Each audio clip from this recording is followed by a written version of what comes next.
Civilians में आपका स्वागत है। आज के क्लास में हम लोग मुख्य रूप से डीएनए प्रतिकृति के बारे में पढ़ेंगे। इसके पिछले क्लास में हम लोग डीएनए की संरचना कार्य को पढ़ चुके हैं, लिंग निर्धारण पढ़ चुके हैं, लिंग से जुड़े हुए वंशानुक्रम हो चुका है और एकल संकरण और द्विसंकरण इतना हम लोग पढ़ चुके हैं। तो आज के क्लास में हम लोग डीएनए प्रतिकृति को पढ़ेंगे और उसके बाद आगे प्रोटीन संश्लेषण, जीन नियमन और विभेदन के आणविक आधार, तो ये सब छोटा छोटा टॉपिक है, इसको भी हम लोग देखेंगे। तो चलिए शुरू करते हैं आज के क्लास को। और क्लास के पीडीएफ के लिए आप लोग इस नंबर पे कांटेक्ट कर लीजिएगा 6206193277। और लगभग हम लोग का सारा सिलेबस कवर होने वाला है। और साइंस का अगर बात करेंगे तो इसमें फिजिक्स बचेगा, जो कि हम लोग का पेपर 6 का सबसे छोटा टॉपिक रहने वाला है, तो वो भी 4 से 5 क्लास में ख़त्म कर दिया जाएगा। तो चलिए शुरू करते हैं आज के क्लास को। तो डीएनए प्रतिकृति ये क्या है? तो डीएनए श्रृंखला के द्वारा नई डीएनए श्रृंखलाओं का बनना डीएनए प्रतिकृति कहलाता है। इसी के द्वारा जनक से लक्षण संतति में जाते हैं। डीएनए प्रकृति के समय डीएनए की दोनों श्रृंखलाएं अलग अलग होकर टेम्पलेट के रूप में कार्य करती है तथा अपने साथ नई पूरक श्रृंखलाओं का निर्माण करती है, जिससे नए डीएनए खंड में एक श्रृंखला जनक डीएनए की तथा दूसरी श्रृंखला नई होती है। इसलिए डीएनए प्रतिकृति अर्धसंरक्षी होती है। यानी कि सबसे पहला चीज़ कि हम लोग को डीएनए प्रतिकृति को समझना होगा कि आखिर डीएनए प्रतिकृति क्या है। तो देखिए, डीएनए प्रतिकृति सबसे पहले हम लोग को सेंट्रल डोग्मा के बारे में थोड़ा सा देख लेते हैं हम लोग। सेंट्रल डोग्मा, इसमें क्या है कि डीएनए है, जब डीएनए से हम लोग का आरएनए बनता है, तो ये जो डीएनए से आरएनए बनने की प्रक्रिया है ये हम लोग का अनुलेखन कहलाता है। अनुलेखन। फिर जब आरएनए से ये हम लोग का प्रोटीन बनता है, तो आरएनए से प्रोटीन बनने की प्रक्रिया जो है ये हम लोग का अनुवादन कहलाता है। और डीएनए से डीएनए बनने की जो प्रक्रिया है यही हम लोग का डीएनए प्रतिकृति कहलाता है। डीएनए प्रतिकृति। तो क्या हो गया हम लोग का कि डीएनए से आरएनए बनने की प्रक्रिया अनुलेखन कहलाएगा। फिर हम लोग का आरएनए से प्रोटीन बनने की प्रक्रिया जो है वो हम लोग का अनुवादन कहलाएगा। और डीएनए से डीएनए बनने की प्रक्रिया हम लोग का डीएनए प्रतिकृति कहलाएगा। यानी कि डीएनए प्रतिकृति में क्या होगा, हम लोग का एक डीएनए से हम लोग का क्या होगा, नया नया डीएनए बनना शुरू होगा। अब क्या है, इसमें जो डीएनए बनने की जो प्रक्रिया होती है वो हम लोग का अर्धसंरक्षी विधि के द्वारा होता है। अर्धसंरक्षी विधि। अर्धसंरक्षी विधि में क्या है कि सबसे पहला मान लीजिए कि ये हम लोग का डीएनए है, ये हम लोग का डीएनए है। तो ये डीएनए क्या होगा, हम लोग का अलग अलग, ये हम लोग का 5' से 3' के बीच में, और ये हम लोग का 3' से 5' के बीच में रहता है। तो अब जो होगा नया डीएनए जो हम लोग का बनेगा वो क्या होगा, सबसे पहले हम लोग का ये अलग होगा, ये हम लोग का 5' से 3' होगा, और फिर ये हम लोग का इधर 3' से 5' के बीच में होगा। अब क्या होगा इसमें, अब 5' से 3' है तो सेम इसका प्रति समांतर, यानी कि इसका उल्टा इधर बनेगा, यानी कि इस साइड 3' to 5' और यहाँ पे हम लोग का ये 3' to 5' है, तो यहाँ पे 5' to 3' वाला बनेगा। तो ये क्या था, हम लोग का पहले इस प्रकार का डीएनए था जो कि दो अलग अलग भाग में टूट गया, इसीलिए इसको अर्धसंरक्षी विधि भी कहा जाता है। अब इधर 5' से 3' है, तो इसके प्रति समांतर क्या होगा, हम लोग का इधर बनना शुरू होगा, तो ये 3' to 5' होगा। और अगर यहाँ पे 3' to 5' है तो यहाँ पे 5' to 3' बनेगा। तो इस प्रकार से हम लोग का यहाँ पे फिर से एक और डीएनए बन गया, और यहाँ पे हम लोग का एक और डीएनए बन गया। तो इस प्रकार से क्या होता है, हम लोग का नया नया डीएनए बनना शुरू हो जाता है। तो ये जो हम लोग का पुराना डीएनए था ये हम लोग का अलग हो गया, तो ये जो पुराना वाला है ये हम लोग का टेम्पलेट कहलाता है। ये टेम्पलेट, ये हम लोग का टेम्पलेट कहलाएगा। और ये जो नया वाला पोर्शन है ये क्या है, हम लोग का पूरक श्रृंखला कहलाएगा, यानी कि इसको पूरा करने वाला कहलाएगा। तो इसमें क्या होगा, ये वाला जो ये हम लोग का पुराना डीएनए हो जाएगा, और ये वाला हम लोग का नया डीएनए का भाग हो जाएगा। अब क्या होता है कि हम लोग का जो डीएनए बनता है वो हम लोग का इतना इजीली नहीं बन जाता है। इसको बनने के लिए इसमें बहुत सारे एंजाइम्स जो होते हैं वो पार्टिसिपेट करते हैं। तो पहले हम लोग एंजाइम को समझते हैं। अगर उसको समझ जाएंगे तो हम लोग ऑलरेडी डीएनए प्रतिकृति किस प्रकार से होता है, एक डीएनए से बहुत सारे डीएनए का निर्माण किस प्रकार से होता है, इसको हम लोग समझ जाएंगे। तो एंजाइम को हम लोग को ध्यान में रखना होगा। एंजाइम से कुछ, तो अगर बात करेंगे पहला एंजाइम, तो ये हम लोग का डीएनए हेलिकेज एंजाइम होगा। DNA helicase enzyme. तो डीएनए हेलिकेज एंजाइम क्या करेगा, ये हम लोग का जो डीएनए जो कुंडलन है, डीएनए कुंडलन को खोलता है। यानी देखिए यहाँ पे क्या बताएं कि ये जो एक डीएनए था ये हम लोग का, ये हम लोग क्या हो गया, दो अलग अलग भाग में बट गया। एक तो हम लोग का ये वाला भाग हो गया, ये वाला भाग, और सेकंड हम लोग का ये वाला भाग हो गया, है ना। तो इसको खोलने का काम कौन करेगा हम लोग का, तो डीएनए हेलिकेज एंजाइम मुख्य रूप से खोलने का कार्य करेगा, क्योंकि हम लोग का डीएनए कुछ इस प्रकार से होता है, ऐसा होगा। तो इसको खोलने का कार्य कौन करेगा, तो ये देखिए, ये हम लोग का ये जो पोर्शन है ये वाला हम लोग का क्या होगा, इस प्रकार से खुलेगा। तो इसको खोलने का काम कौन करेगा, तो डीएनए हेलिकेज एंजाइम मुख्य रूप से खोलने का कार्य करेगा। और जहाँ तक खुलेगा, जैसे कि मान लीजिए कि ये वाला पोर्शन हम लोग का यहाँ तक खुला है, तो ये जो खुलने वाला, ये जो आखिरी पॉइंट होगा, ये पॉइंट हम लोग का कहलाता है समार्ग भवन बिंदु। तो ध्यान क्या रखना है कि जो डीएनए हेलिकेज एंजाइम होगा, ये मुख्य रूप से डीएनए का जो कुंडलन था, ये जो कुंडलन था, इस कुंडलन को खोलने का कार्य कर रहा है। और जहाँ तक खोलता है वो बिंदु क्या कहलाता है हम लोग का, समार्ग भवन बिंदु कहलाता है। क्लियर है यहाँ तक। अब क्या आता है आगे हम लोग का, एक और एंजाइम आता है DNA ट्रोपो isomerase enzyme, DNA ट्रोपो isomerase enzyme. और ये क्या है, एक प्रकार का प्रोटीन है। इसका कार्य क्या है, तो मान लीजिए कि ये जो हम लोग का डीएनए था ये, तो इसका नेचर ही क्या है कि ये कुंडली नुमा आकार में बना रहेगा।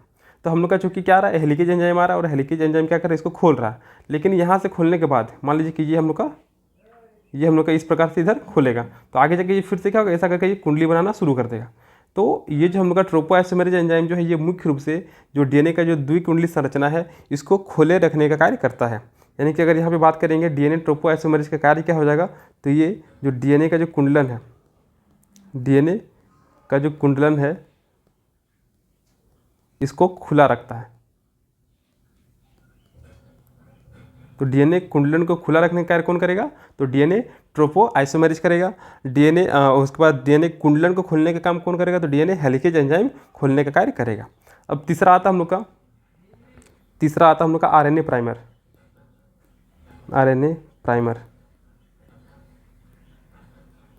तो आरएनए प्राइमर का अगर स्ट्रक्चर का बात करेंगे, तो ये हम लोग का 5' से 3' के बीच में होता है, और यहाँ पे हम लोग का OH ग्रुप जुड़ा हुआ होता है।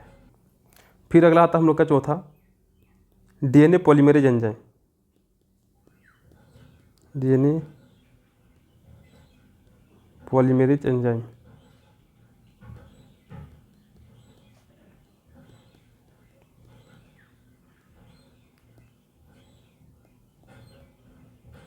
Polymerase enzyme. तो डीएनए पॉलीमरेज एंजाइम ये क्या करता है, जितने भी न्यूक्लियोटाइड होते हैं,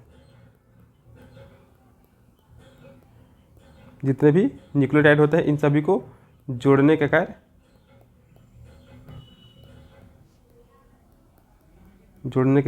डीएनए पॉलीमरेज एंजाइम के द्वारा किया जाता है। तो देखिए क्या क्या हो गया हम लोग का, सबसे पहला चीज़ डीएनए हेलिकेज एंजाइम। तो डीएनए हेलिकेज एंजाइम क्या हो रहा, तो डीएनए का जो द्विकुंडली संरचना है उसको खोलने का कार्य कर रहा है, और जहाँ तक खुल रहा है उस बिंदु को हम लोग क्या बोले, संभार भवन बिंदु बोलेंगे। ठीक है। इसके बाद हम लोग का आता है डीएनए ट्रोपो आइसोमेरेज एंजाइम होता है, जो कि एक प्रकार का प्रोटीन होता है। तो ये जो हम लोग का डीएनए ट्रोपो आइसोमेरेज एंजाइम है, ये मुख्य रूप से जो कुंडली नुमा स्ट्रक्चर है इसको खोले रखने का कार्य करता है, क्योंकि डीएनए का नेचर ही है क्या, वो द्विकुंडली संरचना में होगा। यानी कि हम लोग का फिर से बाद में क्या होगा, आगे जाके हम लोग का इस प्रकार से कुंडली नुमा स्ट्रक्चर बनाना शुरू कर देगा। तो इसको खोले रखने का कार्य कौन करेगा, डीएनए ट्रोपो आइसोमेरेज एंजाइम करेगा।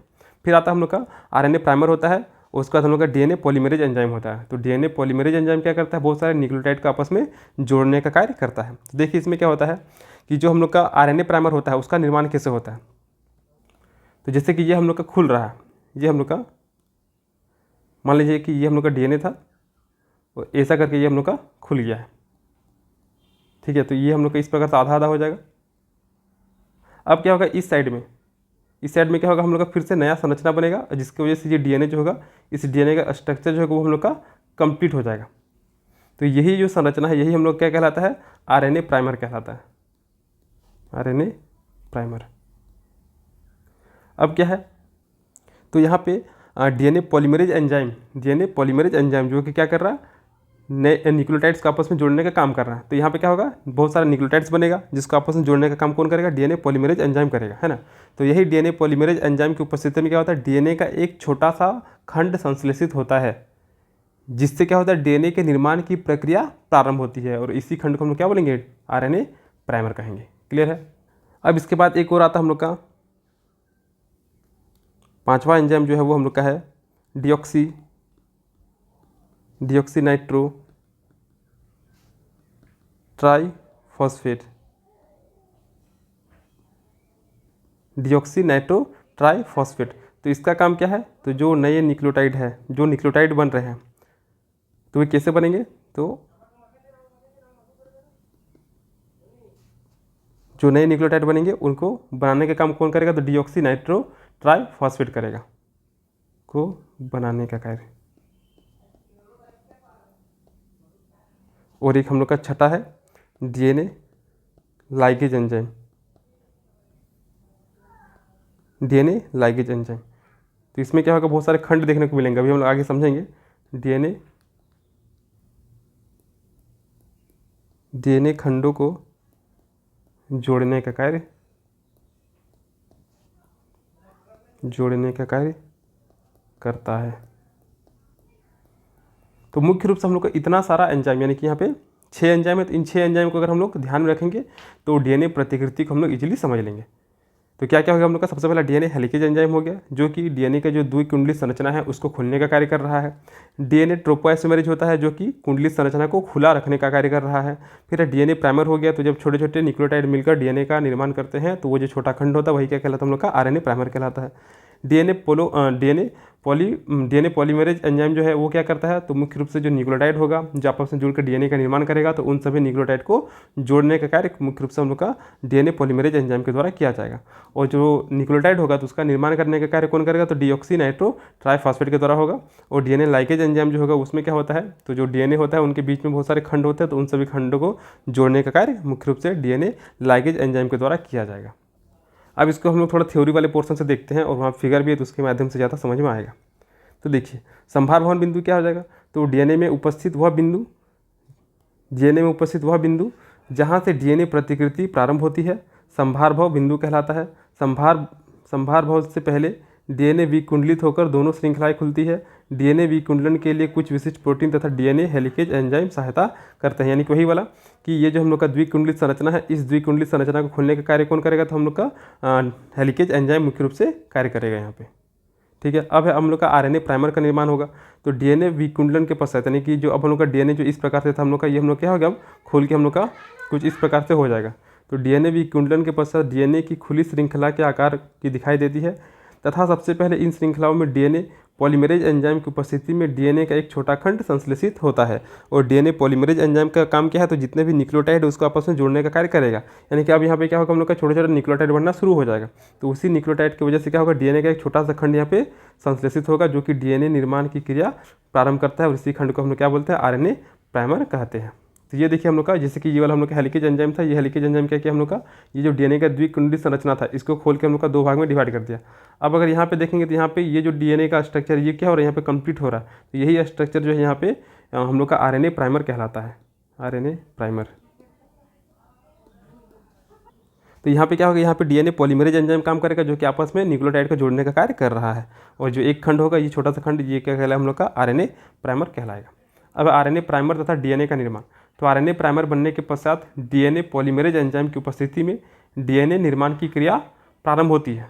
विकुंडलित वाई के आकार में खुली हुई डीएनए श्रृंखला 5' से 3' वाली श्रृंखला में डीएनए का निर्माण 5' से 3' दिशा में सतत क्रम में होता है, जबकि 3' से 5' जनक श्रृंखला में डीएनए का निर्माण 5' से 3' असतत क्रम में होता है, जिससे यहाँ पर न्यूक्लियोटाइडों के छोटे छोटे खंड बनते हैं। अब इसको समझते हैं हम।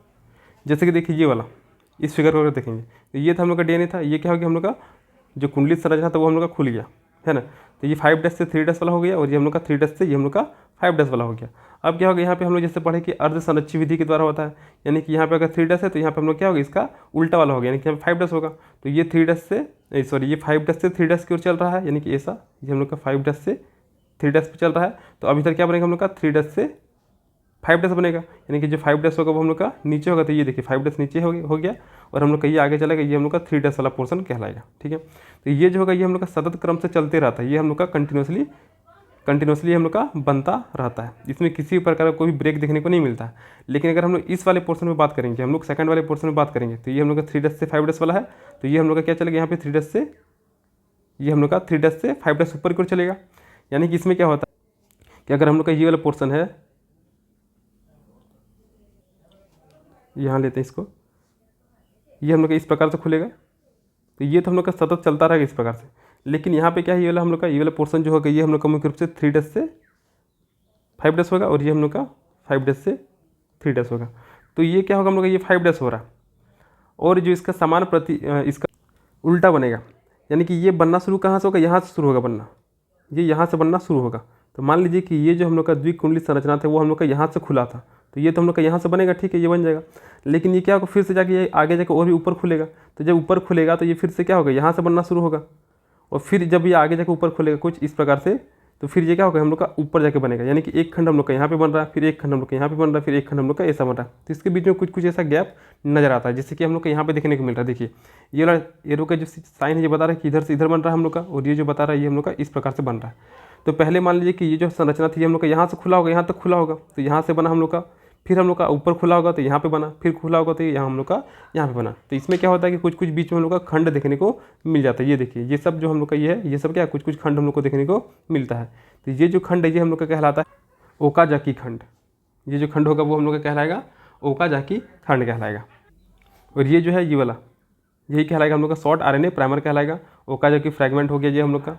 और चूंकि इसके बीच में क्या देखने को मिल रहा है, ब्रेक देखने को मिल रहा है ना, इसीलिए इसको क्या बोलते हैं, असतत बोलते हैं, असतत क्रम। जबकि इसमें किसी प्रकार कोई भी ब्रेक देखने को नहीं मिल रहा, तो ये हम लोग का होता है सतत क्रम होता है, ये हम लोग का सतत क्रम होगा। अब क्या है कि यहाँ तो कोई खंड नहीं है तो इसको जोड़ने की आवश्यकता नहीं है। तो यहाँ पे जो खंड है इन सभी खंडों को जोड़ने का कार्य मुख्य रूप से लाइगेज एंजाइम के द्वारा किया जाता है। लाइगेज एंजाइम, तो जितने भी यहाँ पे खंड है इन सभी खंडों को मुख्य रूप से लाइगेज एंजाइम के द्वारा जोड़ा जा रहा है। और चूंकि लाइगेज एंजाइम के द्वारा इसको जोड़ दिया जा रहा है, जिसकी वजह से ये जो असतत खंड था ये भी क्या होगा हम लोग का सतत बन जाएगा। और फाइनली हम लोग का एक डीएनए का स्ट्रक्चर हम लोग का कुछ इस प्रकार से नजर आएगा। जैसे कि ये वाला यहाँ पे था ये डीएनए जो कि अलग हो गया, और फिर से हम लोग को देख रहे क्या कि यहाँ पे दो हम लोग का डीएनए नया देखने को मिल रहा है। तो इस प्रकार से हम लोग का एक डीएनए से ब्रेक होकर और भी डीएनए का निर्माण हो रहा है, और यही प्रक्रिया जो यही हम लोग का डीएनए प्रतिकृति कहलाता है। तो यहाँ पे मुख्य रूप से क्या होगा, कुछ कुछ एंजाइम्स को हम लोग को ध्यान रखना है, जैसे डीएनए हेलिकेज एंजाइम जो कि डीएनए कुंडलन को खोलता है, डीएनए ट्रोपोआइसोमेरेज हो जाएगा जो कि कुंडलन को खुला रखने का कार्य करता है, डीएनए पॉलीमरेज एंजाइम हो जाएगा जो कि बहुत सारे न्यूक्लियोटाइड का आपस में जोड़ने का कार्य कर रहा है। और वही न्यूक्लियोटाइड से क्या हो रहा है, हम लोग का डीएनए का एक छोटा सा संरचना मिल रहा है, डीएनए संश्लेषित हो रहा है, जिसको हम लोग आरएनए प्राइमर के नाम से जान रहे हैं। इसके अलावा बहुत सारे न्यूक्लियोटाइड को बनाने का काम कौन कर रहा है, तो डीऑक्सी नाइट्रो ट्राइफॉस्फेट के द्वारा किया जा रहा है। और फाइनली जो डीएनए लाइकेज एंजाइम है, जो हम लोग का यहाँ पे जो खंड है, ये जो हम लोग का खंड है जिसको हम लोग ओकाजाकी फ्रैगमेंट के नाम से जानते हैं, तो इन सभी खंडों को जोड़ने का कार्य मुख्य रूप से डीएनए लाइगेज एंजाइम के द्वारा हो रहा है। और परिणाम स्वरूप हम लोग को डीएनए का कुछ इस प्रकार से दो स्ट्रक्चर देखने को मिल रहा है। तो जैसे कि ये वाला जो था ये हम लोग का डीएनए का पुराना वाला संरचना था, और ये वाला भी हम लोग का पुराना संरचना था, और ये वाला हम लोग का जो बना ये हम लोग का नया हो गया, और ये भी हम लोग का नया हो गया। तो इस प्रकार से हम लोग का एक डीएनए से ब्रेक होकर अर्धसंरक्षी विधि के माध्यम से दो नए नए डीएनए प्राप्त होते हैं। तो हम लोग को मुख्य रूप से डीएनए प्रतिकृति में ये वाला पढ़ना था। अब इसके बाद हम लोग का एक है जीन अभिव्यक्ति का नियम, तो इसको आप लोग खुद से पढ़िएगा। भेदभाव के आणविक आधार, इसको भी आप लोग खुद से पढ़िएगा।